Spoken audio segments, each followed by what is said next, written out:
that operates Clarke House, John Henry Clarke House. John Henry Clarke House is a building dedicated to advancing the educational goals of our people, the educational agenda of African people at the state level and otherwise.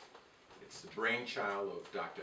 Adelaide Sanford, Regent Emerita of the New York State Board of Regents, Vice Chancellor Emerita, and the first chair or president was John Henry Clarke, the great African historian. This chair here in the front belongs to him. We believe his spirit is in here with us anytime we have a meeting, because he lectured so many times here and raised the consciousness of so many people. So we have very few rules in here except not to infringe upon the rights of other people, but we ask you not to sit in that chair. Today, I am going to be the person giving the presentation, and I'll tell you a little bit more about that once I begin to speak. But we want to begin things properly. We have a young brother who is an activist and organizer, Brother Michael Bell, who will start us off with a libation to our ancestors. I would like to pour libation to the Honorable John Henry Clarke, whose house we stand in. You may call out the name of the ancestors who you know that you would like to honor. Dr. Ben.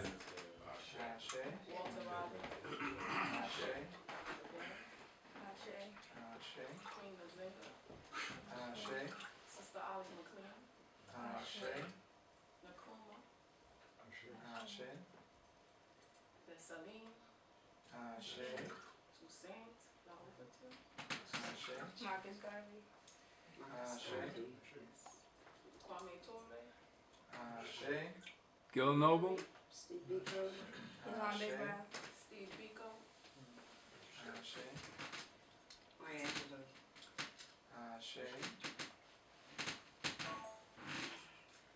Stephen Burrell.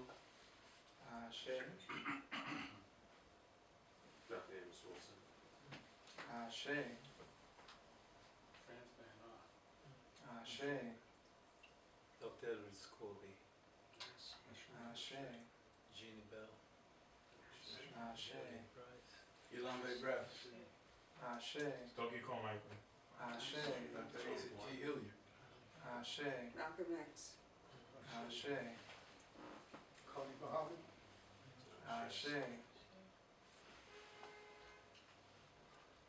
I would like to pour libation to the ancestors whose names we know not.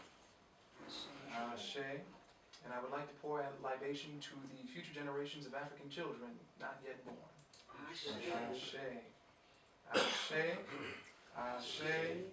Ashe.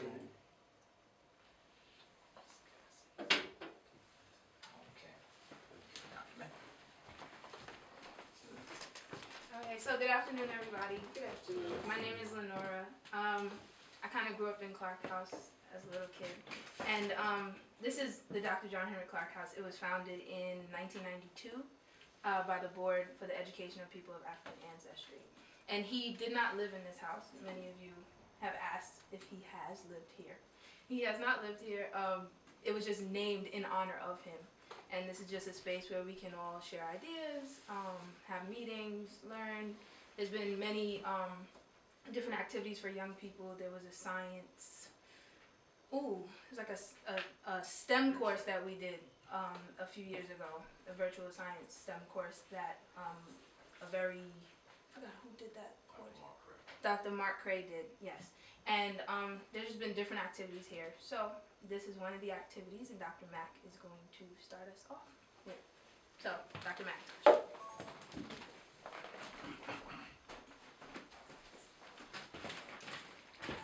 Okay, greetings again, brothers and sisters. Greetings. Okay, I've bitten off hopefully not more than I can chew to talk about a man that walked with some very big shoes. I'm speaking of none other than Walter A. Rodney. Our topic is, what can today's black leadership learn from the leadership of Walter Rodney?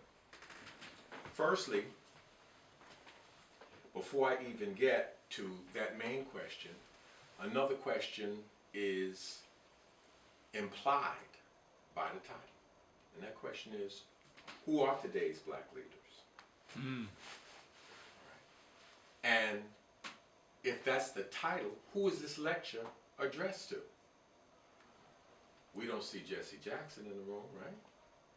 We don't see Reverend Al Sharpton in the room. We don't see Mr. Obama in the room. In fact, we don't see, I don't believe probably, the leader of any of the local black activist organizations that we have here in the room. So clearly this lecture is not to them. Who's it to?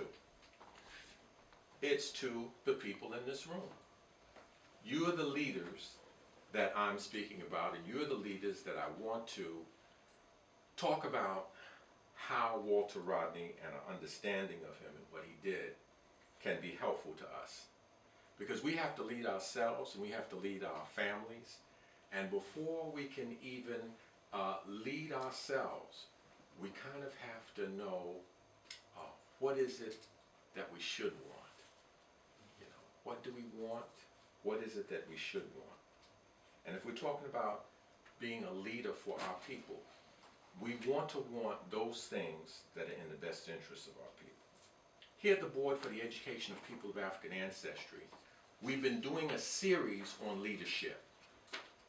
And we decided to start out with our sacred martyrs, with those brothers and sisters that left everything on the field and were murdered for their efforts on behalf of our people. So far we've spoken about Medgar Evers, we've spoken about Patrice Lumumba, we've spoken about Malcolm X, and we could probably go the entire year speaking the names of people that are familiar to you and some that are less familiar to you, like Harry and Harriet Moore, who died down in Florida. They were in the 40s. They were, can you imagine being in Mississippi and given the assignment in Florida, racist Florida, be given the assignment to go and organize NACP chapters.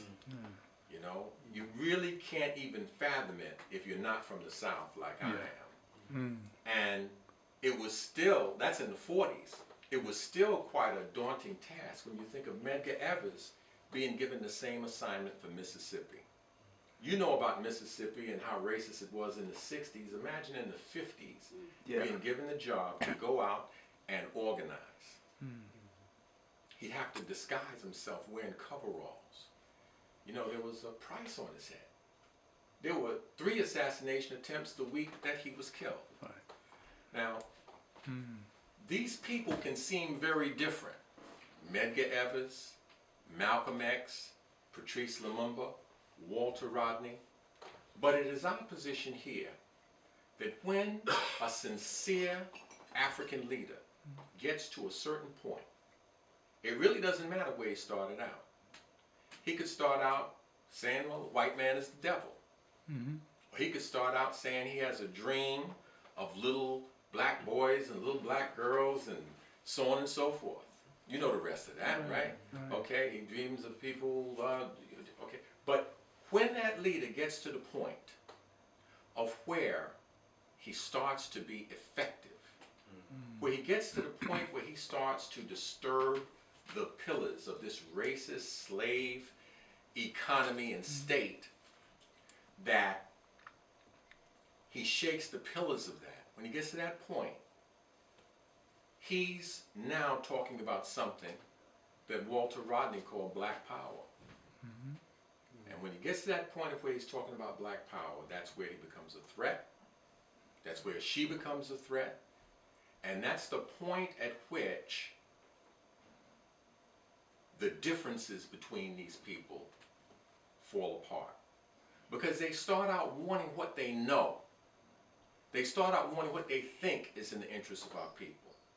And as they do the things that good leaders should do, and they study and they learn and they actually get an understanding of what causes this whole monstrous machine to work, well, they change tactics, they change some of their line, and they start to become very dangerous. And when they become that dangerous, there's only a few things that can happen. They either win or die.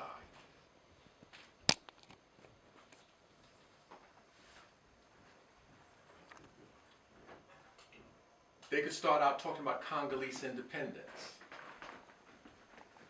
And then it starts to become a problem when they start to talk about Pan-Africanism, when they start to talk about armed struggle, when they start to talk about economic justice, it starts to become a problem. And that's how our brother Patrice Lumumba died. And as I'll try to show today, when we get to talk about Walter Rodney a little bit, that is ultimately what led to the forces that killed Walter Rodney. A study of the life of Walter Rodney leads us to the study of something that Ayikwe Oma, the novelist, the great Ghanaian writer, in his epic work, 2000 Seasons, called The Destruction of Destruction. That novel is like an allegory of what happened to our people. And we have our people facing a threat from the east by the water, and we have our people faced by a threat from the sand in the west, by the Arab slavers and the European slavers. And initially, the people think, well, what's the most important thing? Is it our customs? Is it our ways? Is it our village? No, it's our people. And so they try to move, they try to run and escape from the slavers. And then they get to a point and the slavers find them again. They go so far, actually, that they end up killing the people who were showing them the path, thinking that they had led them astray. Then ultimately, they get captured, put on a slave ship, and they're mixed in with all kinds of different people from other villages, and they see all types of atrocities. They're not able to protect their women, their children, or anything. And through their cleverness and through good fortune, they are able to overturn the slave ship, gain their freedom, and now they have to reconstruct life that is meaningful to them. The question is now, do we go try to find us another village and try to be safe and stay away? And ultimately they come to the decision that this thing that has happened, the African slave trade, is so catastrophic, this entity they have encountered, white capitalism, imperialism, white supremacy, is so global a threat, so monumental a threat, that the only thing they can engage in is what they call the destruction of destruction. Many people come to that idea and come to that through different processes, and I think that that's something that happened with Walter Rodney. Walter Rodney ultimately also expresses the same thing and lives his life in a way that elucidates what was said by Neely Fuller. A lot of you have heard of Frances Welsing, and you don't know that she had a mentor named Neely Fuller. And Neely Fuller said, if you don't understand white supremacy, what it is, how it operates, everything else you understand will only serve to confuse you more. I don't know much about Colin Powell. I know Ilombe Brath went to school with him. Oh, really? He said he was kind of a Tom even then in school. I don't know, but I wasn't there. I'm just saying that's what Ilombe said. He said that. Yes, he did. That's what Ilombe said. But I know this. He has a hell of a military mind. Yeah. I know he has to have a hell of a military mind because he rose to the chairman of the Joint Chief of Staffs of the United States. That's over all the military. That's right. He had a hell of a military mind. But without an understanding of white supremacy, what did he use that military mind for? Kill us. We find that during his tenure, right, everywhere you go, he was killing black and brown people. That's right. So, Walter Rodney was a person who was really meant to follow in those type of footsteps. He's a person who was in a colonial situation. He was in a place called that they called at the time British Guiana. And he excelled in school. He excelled in athletics. And he was destined to be given the keys of the kingdom, that is given to a good colonial. He went to Queen's College. I think they kind of some of the things we call colleges are like high schools and stuff here, but at any rate, graduated with top honors, received a scholarship to attend the University College of the West Indies. Distinguished himself there.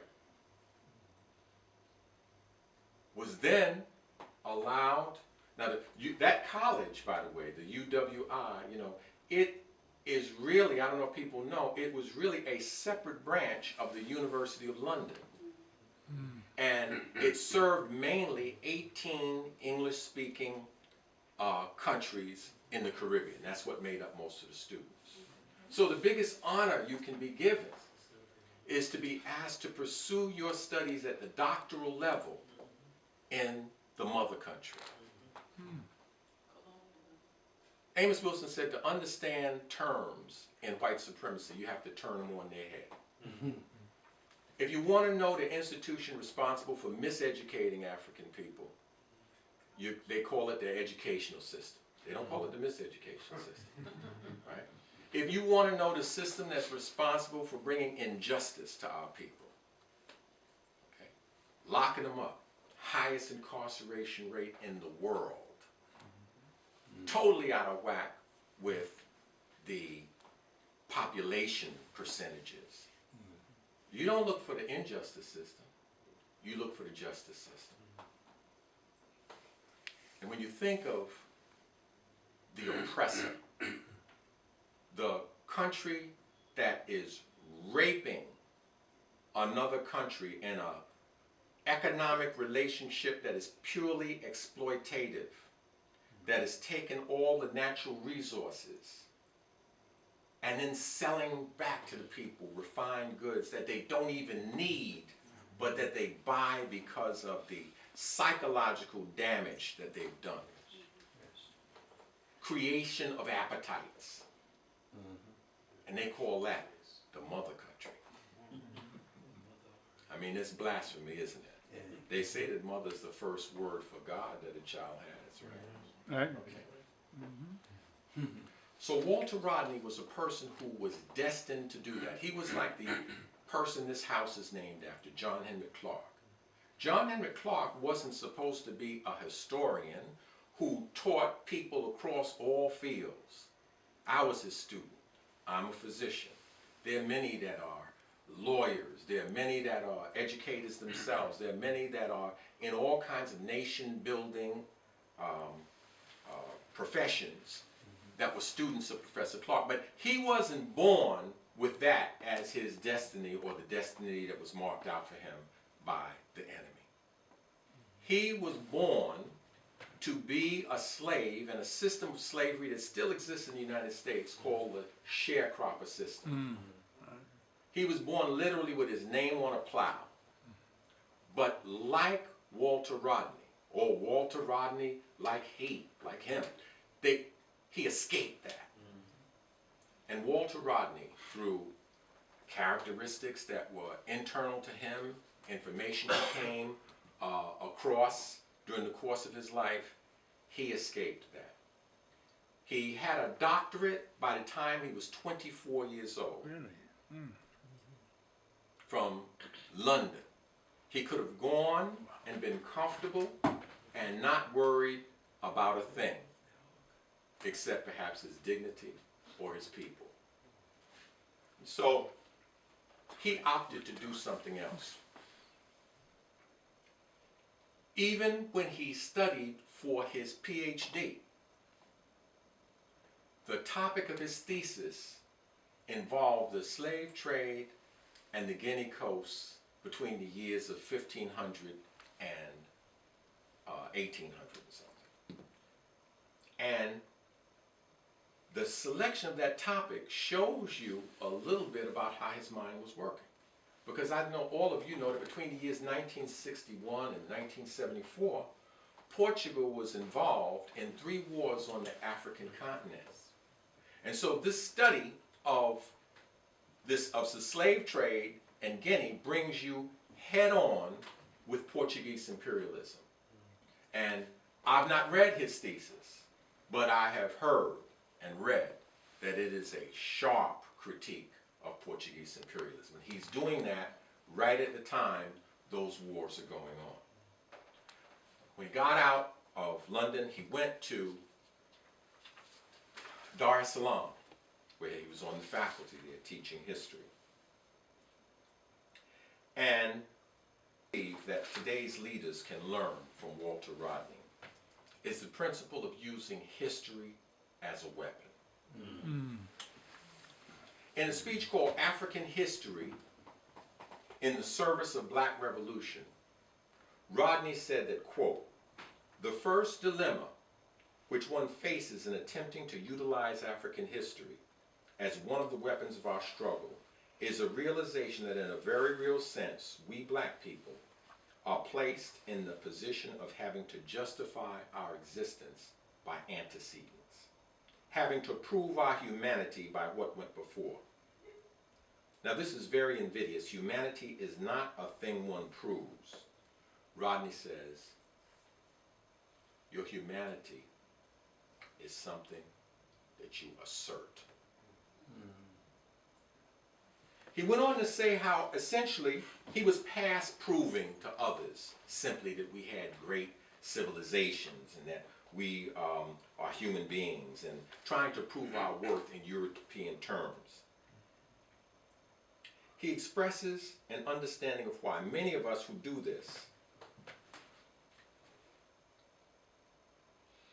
he expresses an understanding of why many of us are doing this.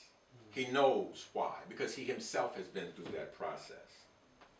But he concludes in that paper with an example of the kind of research that he says we should be engaged in.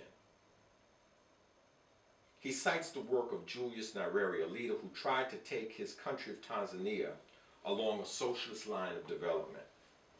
Rodney said of Nyerere's approach to historical scholarship, quote, "The best example is the work being done in Tanzania today and the type of analysis being carried out by that remarkable man, Julius Nyerere. Take a document like Socialism and Rural Development, something written by Nyerere, which is something blacks should all read. He's attempting to select the elements of culture in Tanzania, the process of cultural history before the Europeans arrived, and as it was affected by European arrival. And then from that, to try to come to terms with the modern situation. So you can extrapolate, you can see the process. This is Rodney talking. It's not just going back and taking out harem scarum, you know, a bunch of facts. Who was the first black to eat a peanut butter and jelly sandwich? You know, it's not just that. It's taking out facts for a purpose. It's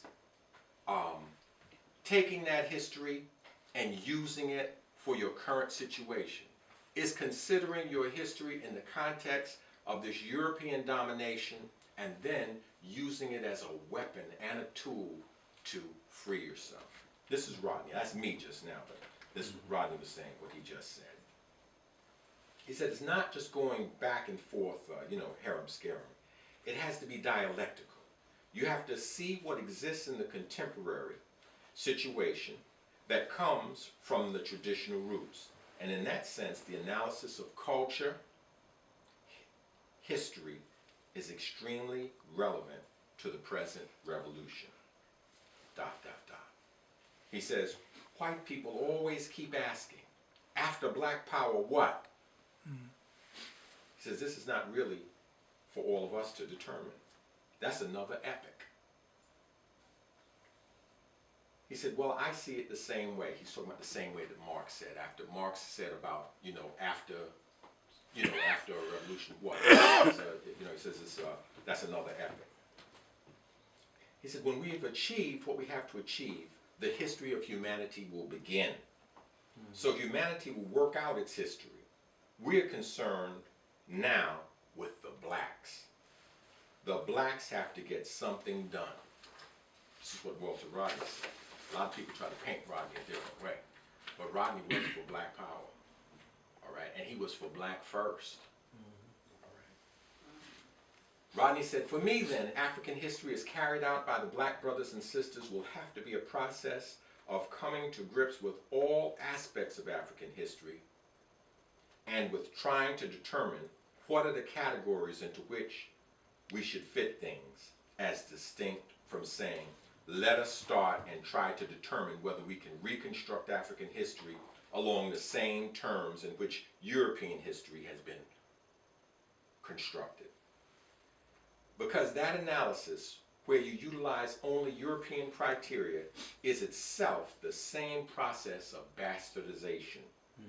The guy oppresses you, and then he selects your terms of reference for you. Even when you're fighting him, you use his terms of reference. But what I'm trying to suggest here is that we have to break out from those terms of reference.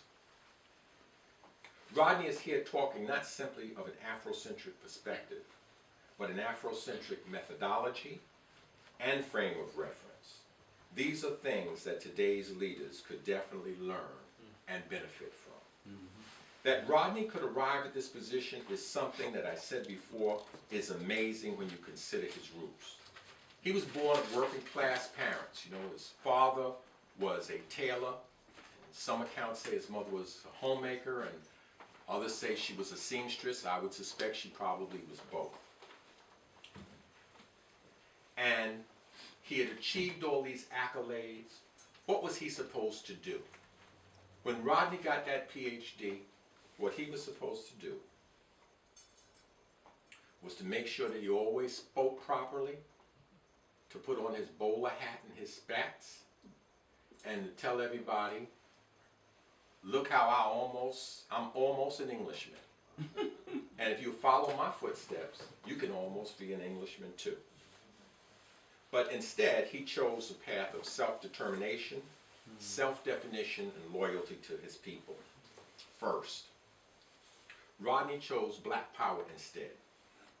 These are all things our leaders today can learn from Walter Rodney.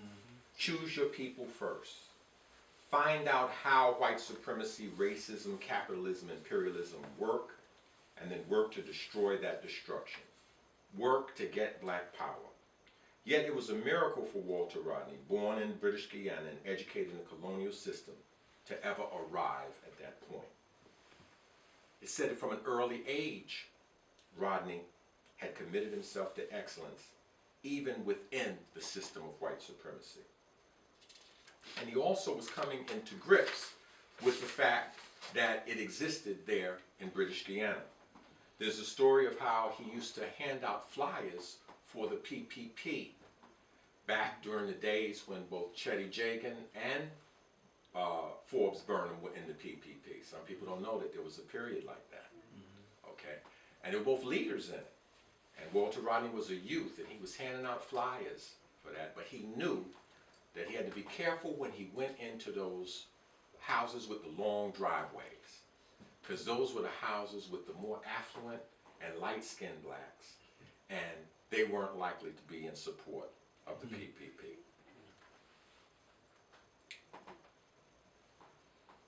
Told you Rodney went on to this UWI, that was the University of the West Indies, right? I tell you what a colonial place that it was. Understand that you had 3 Nobel laureates have come from that university. 18 Rhodes Scholars. Why a person would want to call himself that, I have no idea. If you know about old freaky Cecil Rhodes. Yeah. And 61 Rhodes Scholars, excuse me, and 18 heads of state have come out of that UWI. And that's what Rodney came from. He had the keys to the kingdom.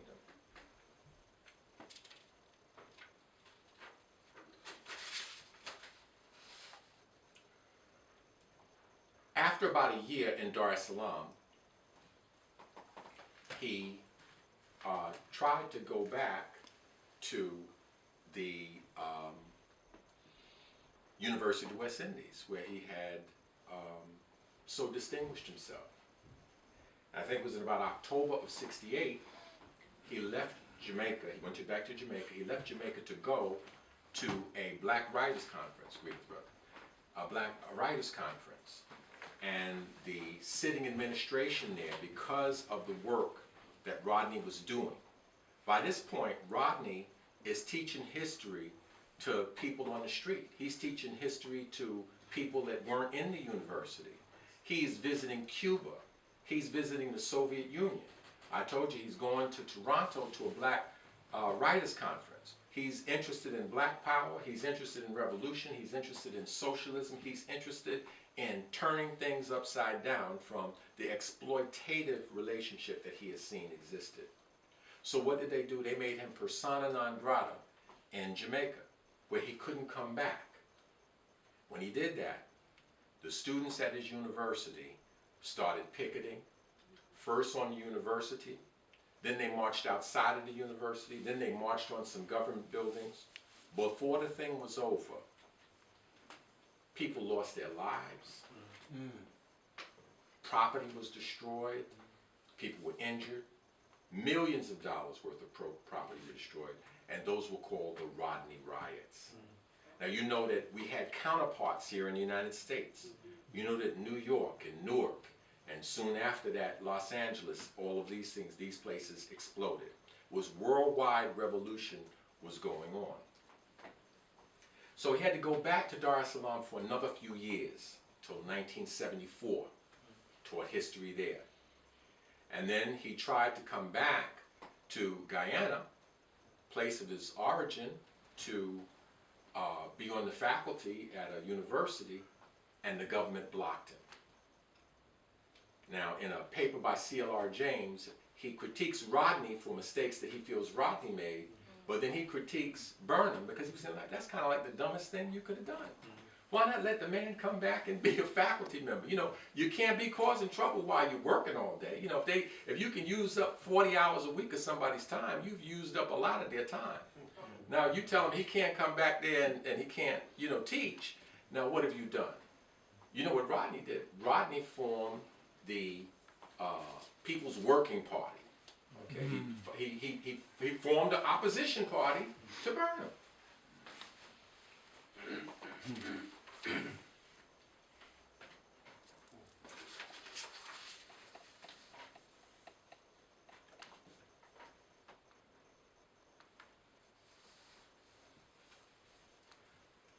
Rodney exhibited the quality of sacrifice. This is something our black leaders of today should recognize.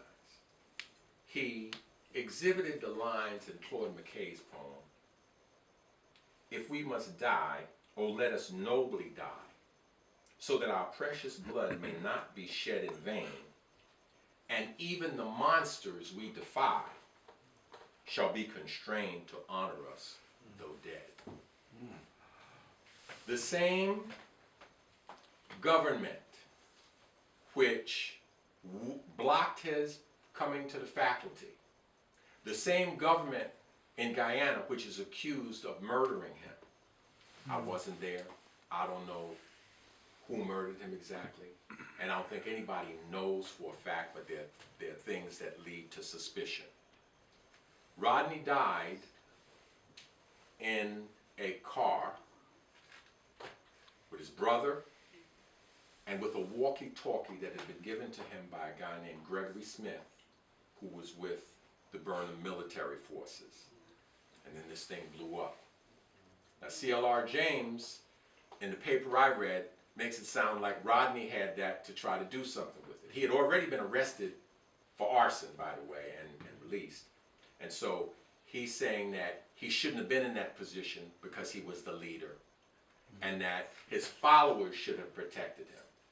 And he used the example of Lenin when his followers had to take him and whisk him out of there because, only a couple of weeks before, he said Lenin had spoken about nobody knows the hour when something's going to happen. And the revolution came within days of that.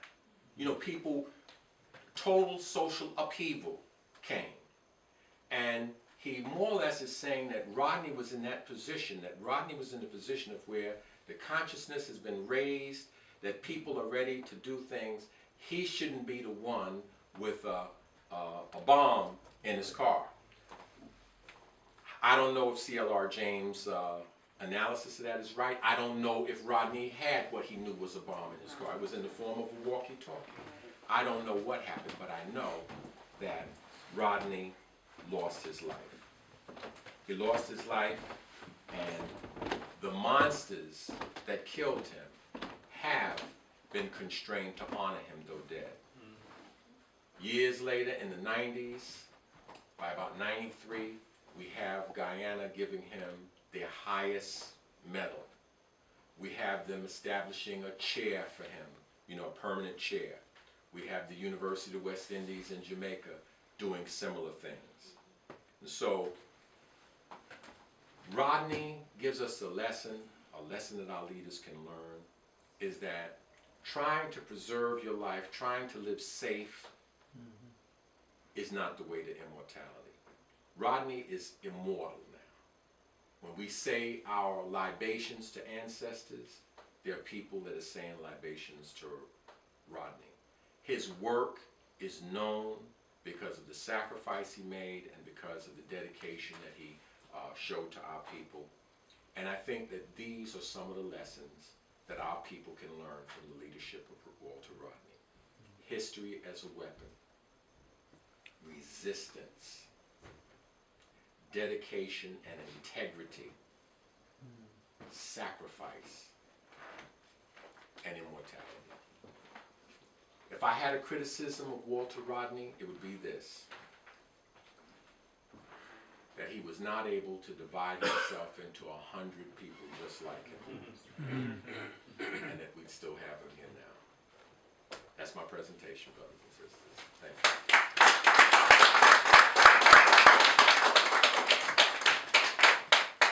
I know a lot of people, they're familiar with Rodney's How Europe Underdeveloped Africa. And you have to say a few words about that. Please.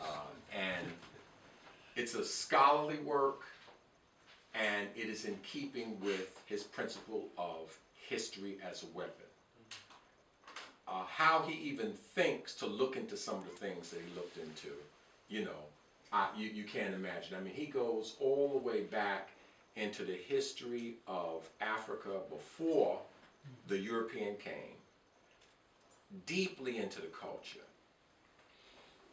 Places that had a bride price, or places that had certain obligations of a groom. And he showed how these social structures, places where religion was very important, places where it wasn't so important, places that were involved in trade, and he shows you how the advantage which the Europeans had, the advantage for destruction, was the fact that their economy had come to the period of capitalism.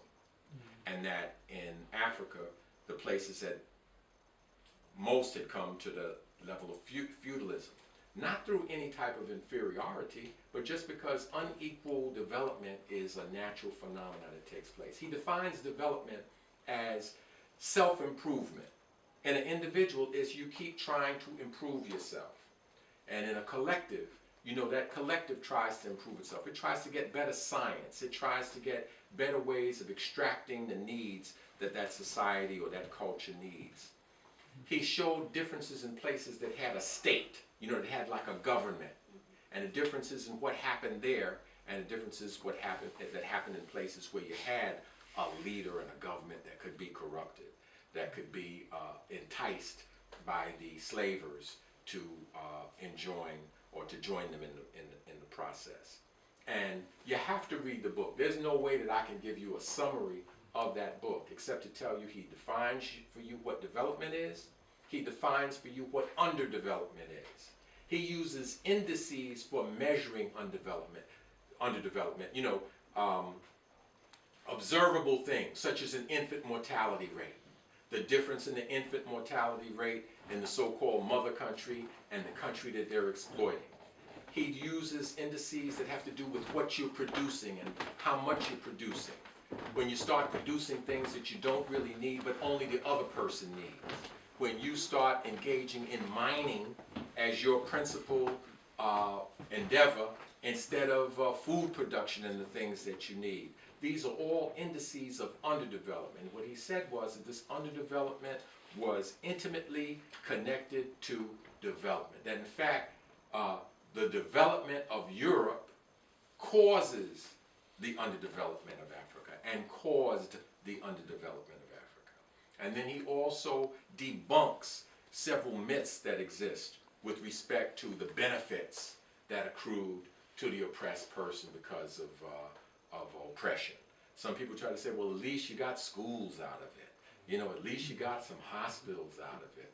At least you got this or at least you got that. But he actually goes and measures the differences in the social services in the so-called mother country and the differences in the social services in Africa after and before the slave trade and the invasion.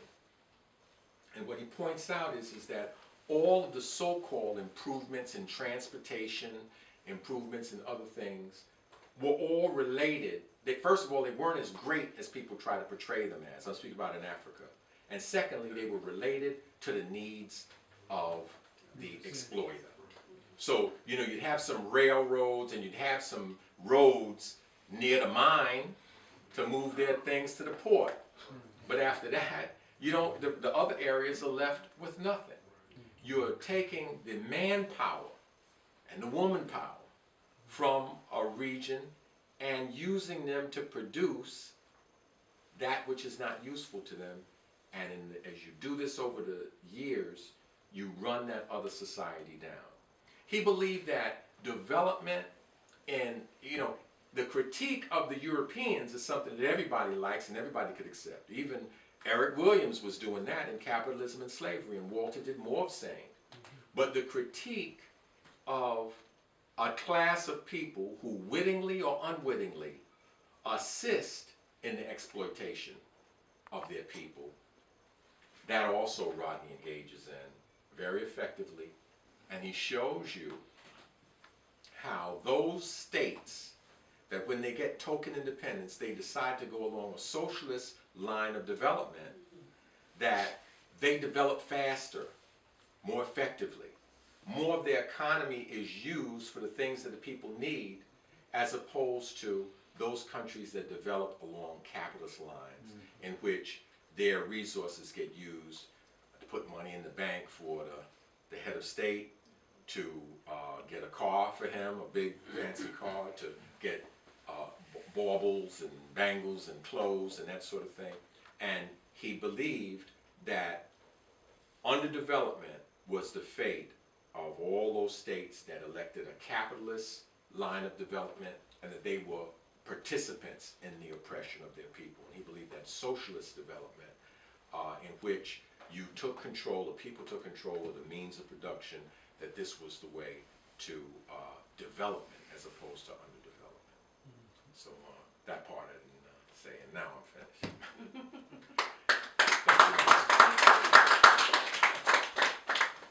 And the floor is open up now for questions and answers. Now, many of you know that this brother has been videotaping since I don't know when. I mean the 60s, the 70s. He was a fixture at the House of the Lord Church with Reverend Herbert Daughtry.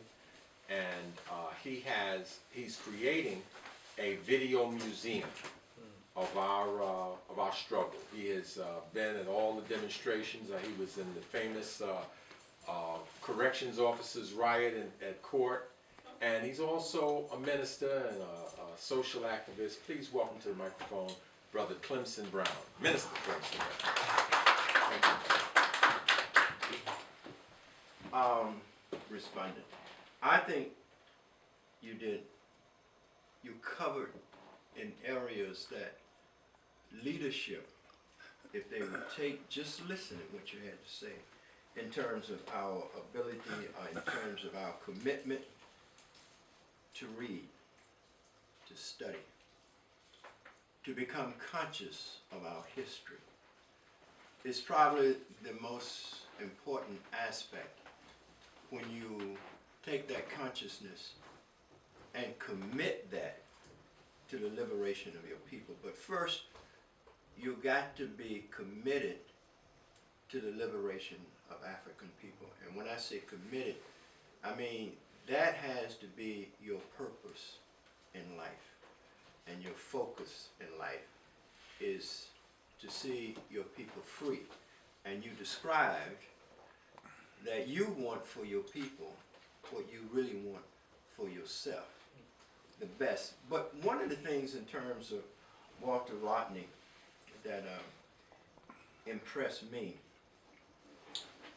was in his analysis, he talked about how Europeans really wanted the best of Africa. They wanted the youth of Africa.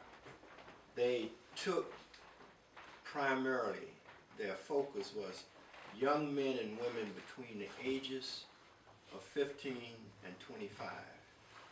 And if you can just imagine shipload after shipload after shipload, and the millions upon millions, just see it here in America, that if you load it up every day and every week and you put in those dungeons, because the same thing is happening today that happened on the continent of Africa in the 15th, 16th, 17th, 1800s. Our youth between the ages of 15 and 25, when you look at stop and frisk, how they're thrown, and they're put in jail. Soon on the African continent, the villages were empty of young people. So your skill pool was gone. Your manhood and your womanhood was gone. Your future was gone. That gap between 15 and 25, if you pull that age group out by the millions, and right here today, millions of our children between the ages of 15 and 25 are being cut down. There's millions of them. You know, any given time, they'll tell you that there is over 1 million black men in the injustice prison system, Yes, sir. either on parole, in jail, or something. But what you don't realize is that number is really piling up every year, just like it did in Africa. Too soon, you had whole villages that were depleted. You had whole states in Africa that was depleted. And you can't have development if you have no youth. You can't have industrialization if you have no mind. It's all been taken away and locked up. I'm talking about this mind. And if you look out, history is repeating itself. It never stopped, but it is particularly happening to us today. There's no future until we can somehow turn around the incarceration of our young people. It is critical that we understand that this system works the same today as it did yesterday. And that is why Walter Rodney, How Europe Undeveloped Africa, is a critical read.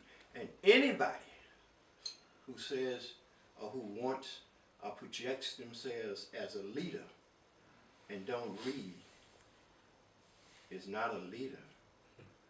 They work unconsciously for the oppressor Yes. to enslave the oppressed, very much like preachers do. No.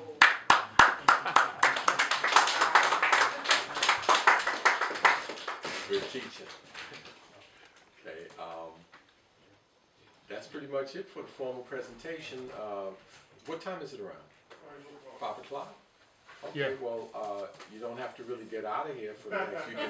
You can talk to each other and socialize, and if there's any food downstairs left, you can have some of that. But at about 5:30, you don't have to go home. But you gotta Get out get out. of here. Thank you so much.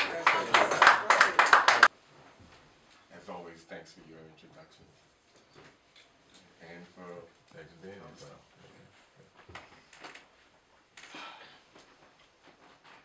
I don't have that big a repertoire. So I'm like, okay, now. You know what I want to hear, but I'm not going to say it. 2 weeks ago, I like that. Okay, what do you want to hear? If you want to know the truth, and that's a fact, let me hear you say, and you know that. Know that. You dibby dies and so socialized, but how we gonna make the black nation rise? While you party down, yelling shout the house, get down, rock, shout the house. The Ku Klux Klan is on the loose, training their kids in machine gun use. And we can't brag, and we can't boast, producing neither bread nor butter for our breakfast toast. Look at all the things that can prove the point. Sisters in the district, brothers in the joint. While you dibby dies and so socialize. How you gonna make the black nation rise? While you dibby dies and so socialize. How you gonna make the black nation rise? People call me Brother D, and I'm here to shed some light. To bring the truth right on down to earth from where it once was out of sight. But before I continue, just let me say, this is not my ego soup. Sat down and thought, and I wrote this verse in the interest of the group. Come on, my people, can't you see what's really going on? Unemployment's high, the housing's bad, and the schools are teaching wrong. Cancer from the water, pollution in the air, but you party hard like you just don't care. Wake up, y'all, you know that ain't right, cause that hurts everybody, black or white. Winter's cold, can't get no heat, just move your body to the beat while they take us on a disco ride. Get high and chill, you're pacified.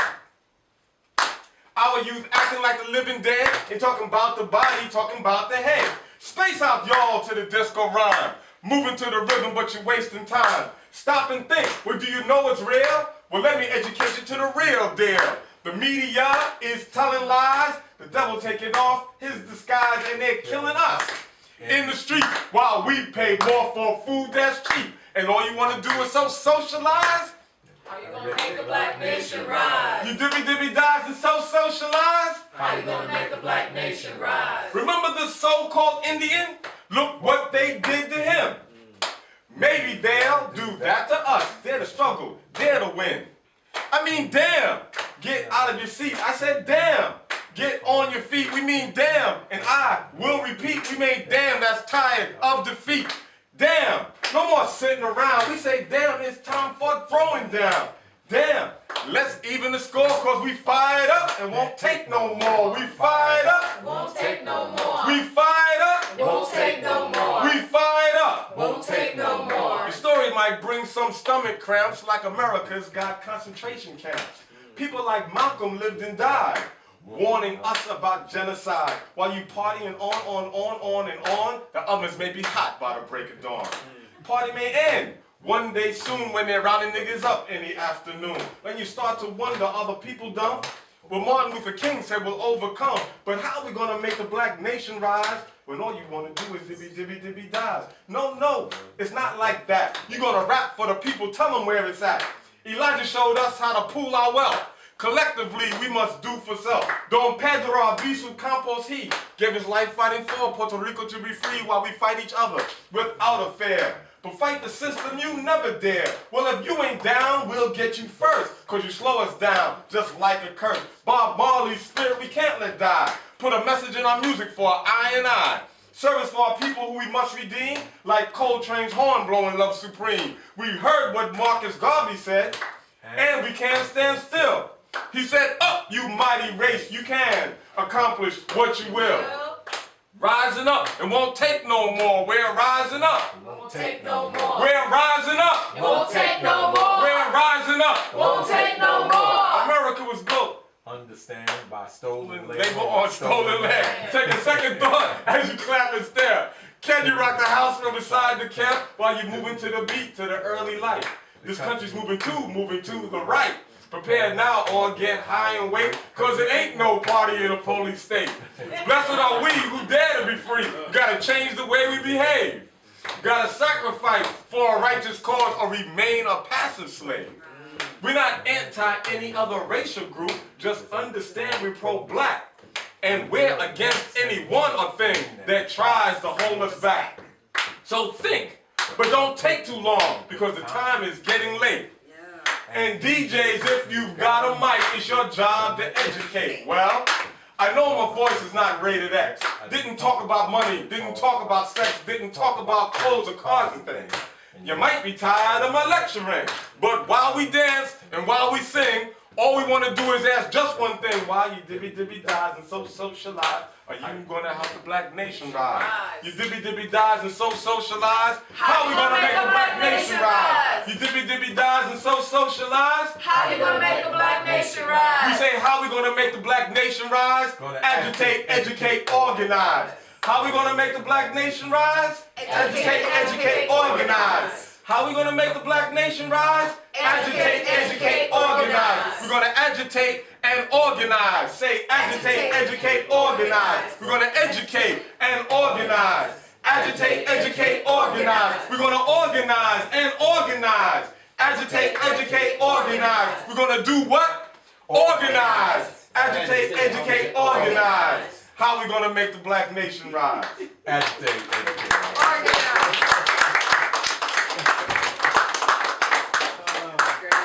Was my favorite now your favorite? Yes. Give him another round of applause. I'm gonna Give him another round of applause. Yes. That's the type of artist somebody should be subsidizing. He shouldn't have to do anything else but just sit and kind of write that stuff. Can you imagine if our youth was saying that Yes. instead of the stuff they're saying?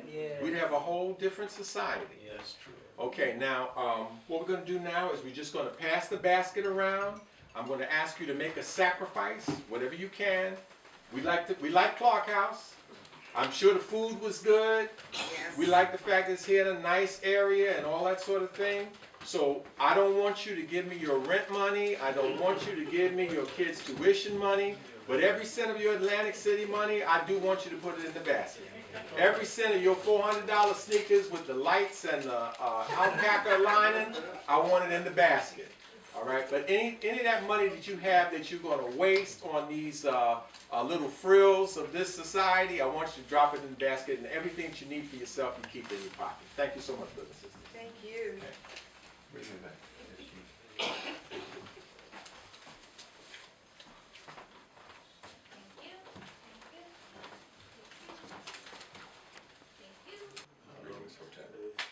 Thank you, Dr. James, for that very speech, because there's a lot of stuff about Walter Rodney I didn't even know about.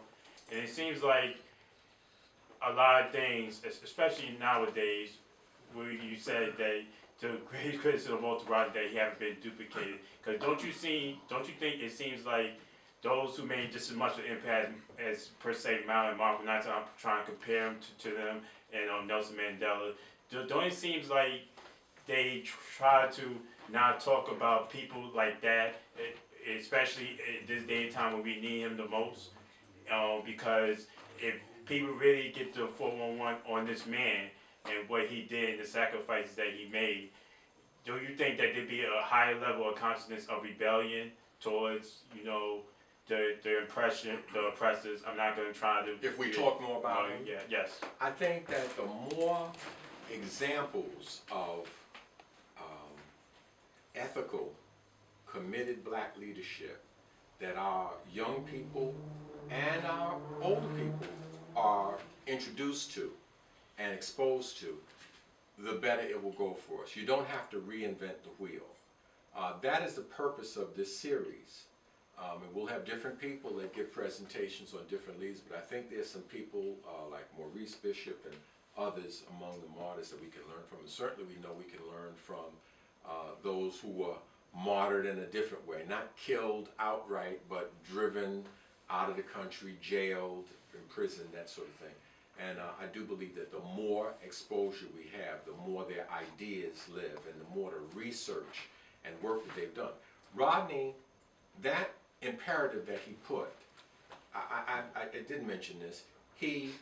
What happened is I didn't have my glasses. I didn't want to read, so I had to I had to do it without looking at my paper so much.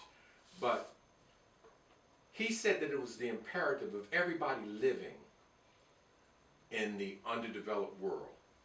It was the imperative of the oppressed to learn about capitalism and imperialism, how it works, and then to work to destroy it.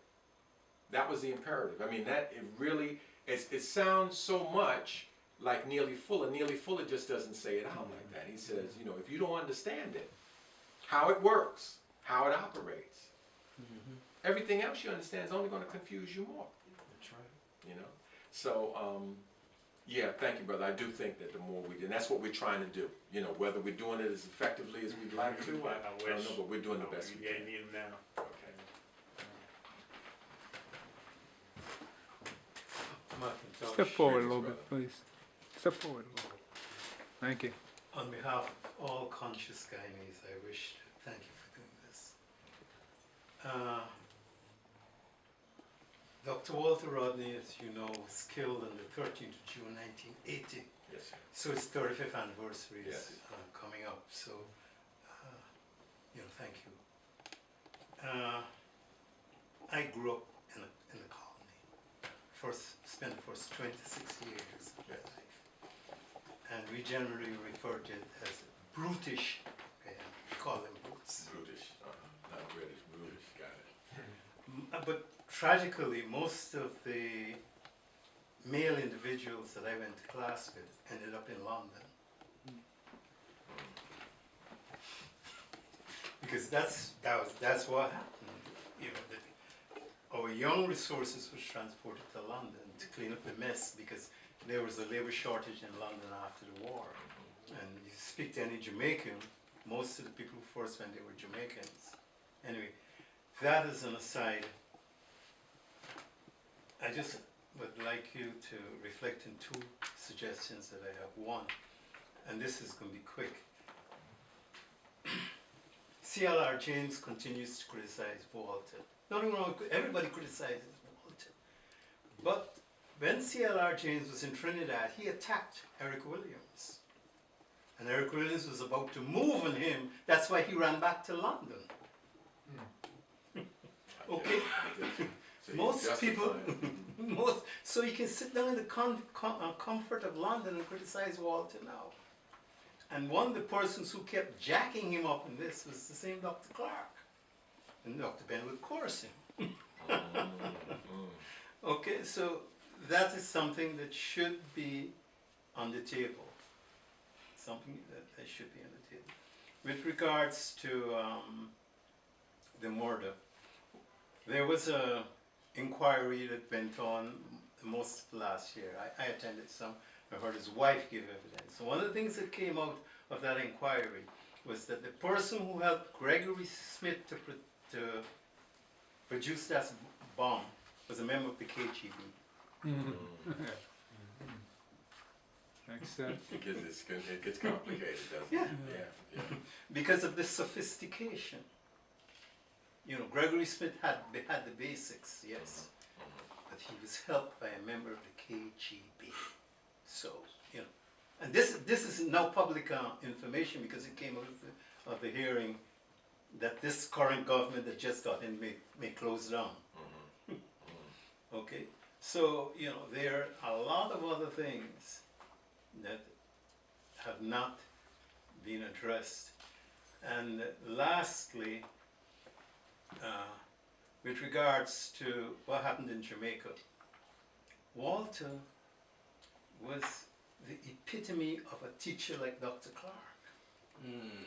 His whole concept was to teach as he would say, teach the small man to become a man.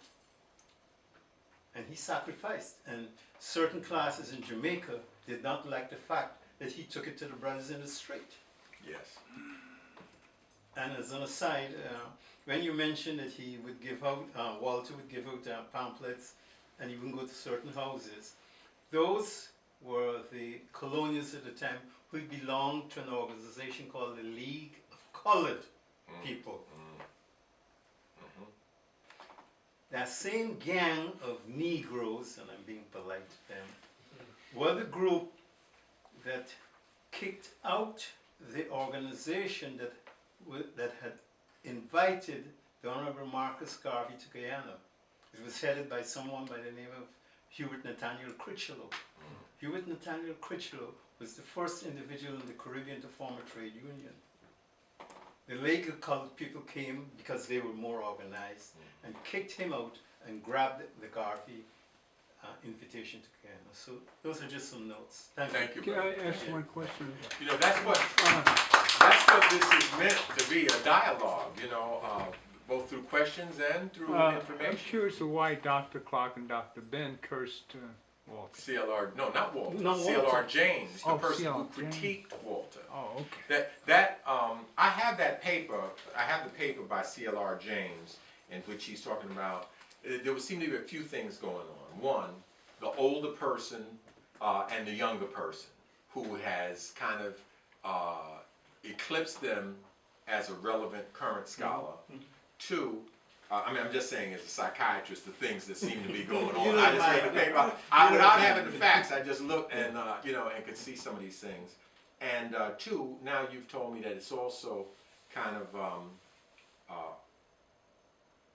rationalizing that their behavior was correct when they fled, you know, and then criticizing Walter for not fleeing, for not saying, you know. Oh, and if I may, one last, Step in One- front. Step in front, please. one last observation. Yes. What sealed Walter's fate was Walter was invited to attend the independence of Zimbabwe. At the Yes. same time, he was being charged, and he was on bail. His passport was seized, but yet he appeared in March of 1980 at the independence of Zimbabwe, Yes. and more attention was paid to him than Barnum, who attended it. And Barnum felt, well, he was the man because he was contributing $50,000 a year to aid the revolutionary forces. So that's what sealed his death. Thank you, brother, for that information. Yes, brother. Step in I'm front, delighted please. to be here. Step in front, please. There is an aspect A little of further, please. Walter Rodney's entire biography which is completely missing, Okay. except in my own book. But I will tell you the story. Yes, brother. I knew Walter from the University of West Indies, where I failed at medicine, by the way.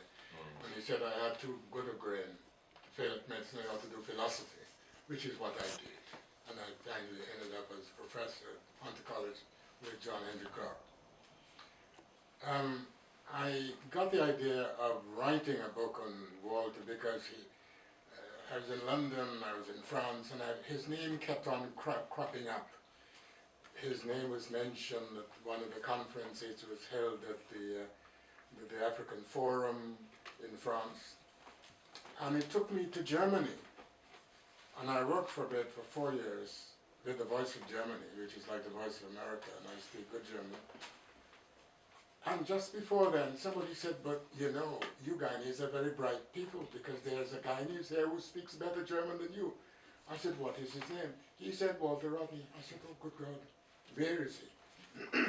I found him in one of the less salubrious parts of Hamburg, and he was discussing very seriously with two German professors about the necessity of East and West Germany coming together. Now, East was, of course, So, under Walter Ulbricht, who was the Tory of the Russians, and West was Chancellor Erhard, who was just after Adenauer, who was a person in the West. And Walter was discussing very seriously about the necessity of bringing West Germany and East Germany together. And his German wasn't terribly good, but in the process of the dialogue, it became eloquent. And I listened to this Guyanese man from Queen's College, amazed that having caused a lot of trouble in the West Indies, he was causing a lot of trouble in Germany. It went on, this dialogue, I stayed around for about 3 or 4 days because I was working there. And he said, look, he had a plan, and he was going to speak to Ulbricht, who was the head of East Germany, to discuss coming together with West Germany. And the meeting was supposed to be at a very important area in Hamburg. It was the Imperial College, which they did agriculture. Sorry to interrupt you, but around what year is this? This would be 73, 74. Okay. Because he was killed in 80. And this Hamburg Institute had a branch in Trinidad, which is the Imperial College of Tropical Agriculture.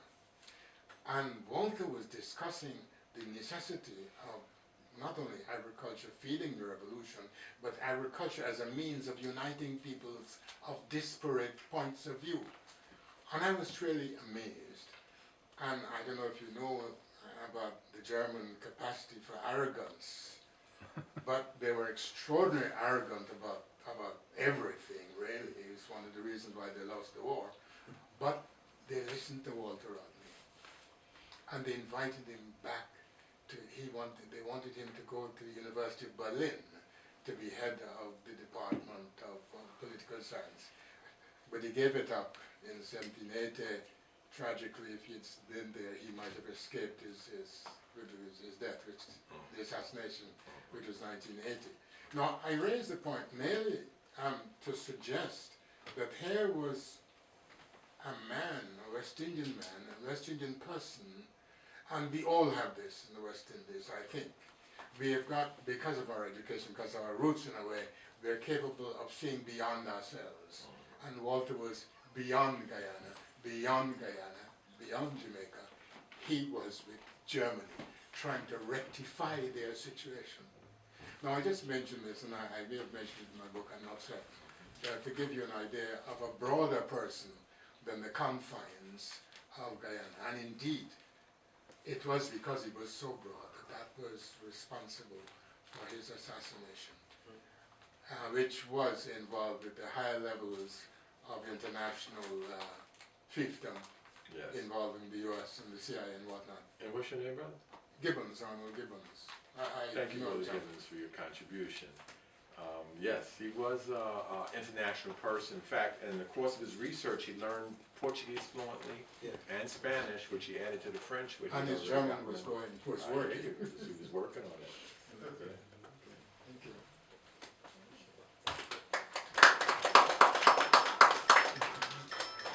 You know, we have our poet in residence who is here today, and usually he will do at least one cultural presentation for us, and then we have a response to the lecture from Minister Clemson Brown. So we still have a little bit more. Brother D. Nubian, are you here with us today? This is our poet in residence. Please give him a round of applause.